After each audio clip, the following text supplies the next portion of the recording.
Only 2 of the 4 Kenyan presidential candidates attended a planned televised debate, forcing their opponent to debate solo.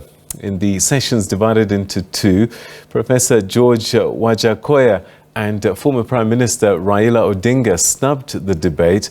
Odinga had earlier indicated that he cannot debate with Deputy President William Ruto because he lacks morals and integrity, according to him.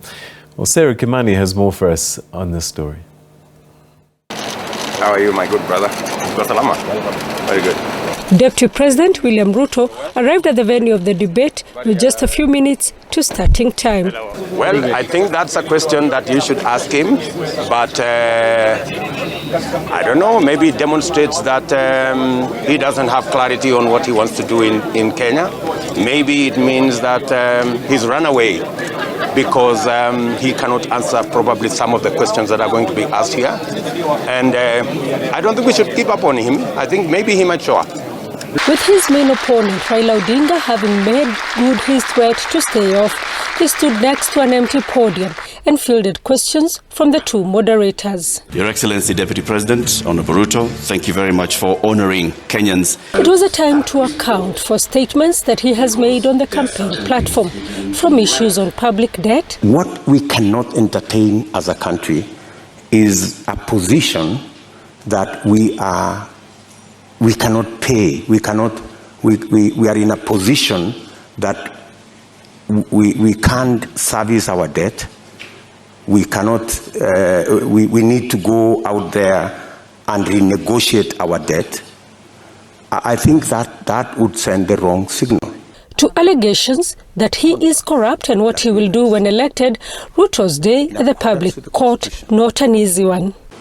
We have 5 million young people who are not working. We have 15 million Kenyans who today are blacklisted in CRB.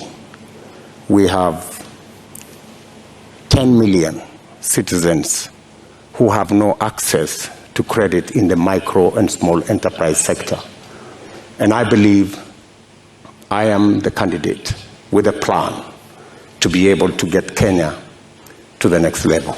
Ruto, who is campaigning to succeed his boss Uhuru Kenyatta, vowed to accept the results of next month's general elections. Hello, good afternoon, good evening. Earlier in the day, yet another presidential candidate, Wahiga Mwaure, debated solo after his rival opted out. Professor Wajackoyah protested the division of the debate according to candidate popularity. That we cannot participate in a skewed debate that does not allow equal opportunity under Article 27 for all the 4 presidential candidates. And therefore, Professor Wajackoyah will not be on the podium. Sarah Kimani, SABC News, Kenya. Well, for a little bit more on this, we're now joined by Professor Gitile Naituli, who's a Professor of Management and Leadership at the Multimedia University of Kenya. Thank you very much indeed for joining us and welcome to the program. Asante, thank you very much. It's a pleasure. Let's talk about these debates. Are they a usual occurrence? Is this something that the Kenyans have come to expect with each presidential election cycle? Yes, they have, because there's a third election cycle that the debates are being held, and the Kenyans have to expect them. The first debate between the 2 deputies was actually watched by 35 million people, so it's quite significant. So explain to us what went wrong yesterday. I think what went wrong is the Azimio presidential candidate Raila Odinga. He not feel that he need to have a debate with the deputy president, because the debate between the running mates, that is between Honorable Martha Karua and Rigathi Gachagua, was turned into a debate about the sitting president, who is not a candidate. So they didn't want to go through the same thing. So what is the problem with that association? Is that seen as a negative for the voters? Exactly. The association between Raila Odinga and the sitting President Uhuru Kenyatta is seen as diminishing the chances for Raila Odinga, because the sitting president is extremely unpopular. He has performed very poorly economically.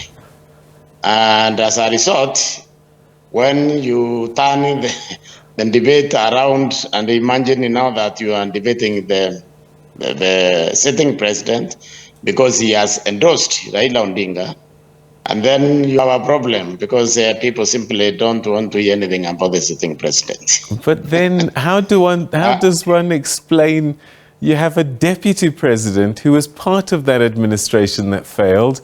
How can he distance himself from the administration that he was part of? I think he's a lucky man, let me say this. The president removed more or less quite early after the second term of the Jubilee administration. So in the people's mind, they don't associate the deputy president with the failures of the Uhuru Kenyatta's administration. And that is the problem. Is the man is brilliant. He's been able to turn things around and make people believe that all the economic problems they're having are caused by Uhuru Kenyatta and his association with Raila Odinga. That's what he has managed successfully to make the Kenyans believe. So, but Raila Odinga feels that debating the deputy president also dignifies him in the sense that the corruption which took place under Jubilee administration, which has crippled the country economically, occurred in the first term of Jubilee administration when William Ruto was fully in that administration. So Raila Odinga feels that there is really nothing to debate about with the deputy president. But do the Kenyan public buy that? Because in the end, it's not about them two, it's about the voters and giving them an opportunity to make up their minds.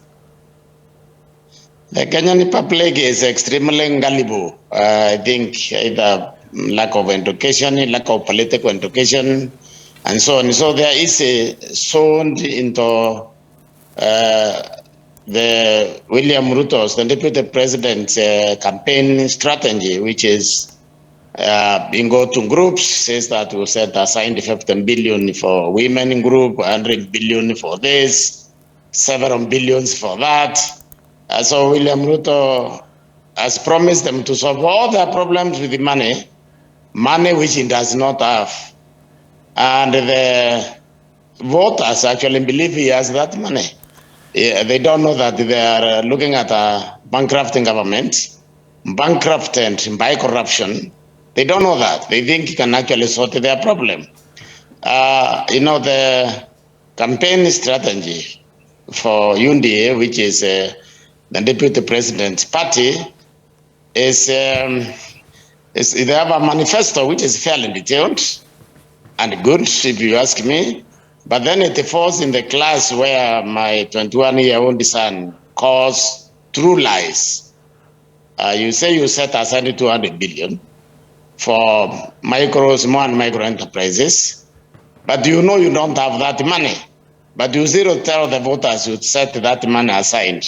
So that is the definition of a true lie, because you can actually do it if you have the money, but you don't have the money, and you tell them you do it, and they believe you. So if Ruto were to win the election, then there would have to be a very violent revolution in Kenya in the next 2 years, because he can't do the things he's promising. But he's brilliant. He's promising them, and the people, unfortunately, actually believe those promises. So he then did the debate all by himself, if we can still call it a debate. Yes. So how did that go? Did that raise his profile? Did it help him? No, it did not help him. You see, when you go and debate yourself, then you are forced to answer your own questions. You can't throw the question to your opponent So I don't think it raises his profile. But I think in a sense, democracy suffers also. If I could have persuaded the Azimio candidate, shouldn't have actually taken the podium, debated with William Ruto, and then confront him with the statistics of the billions of shillings they have stolen together with his boss especially in the first 5 years of Jubilee administration, and put him on the spot and insist that he respond to those. But you see, the Azimio wants the support of the sitting government, so they can't go. They don't want to go in that direction, and therefore it becomes a very complicated affair.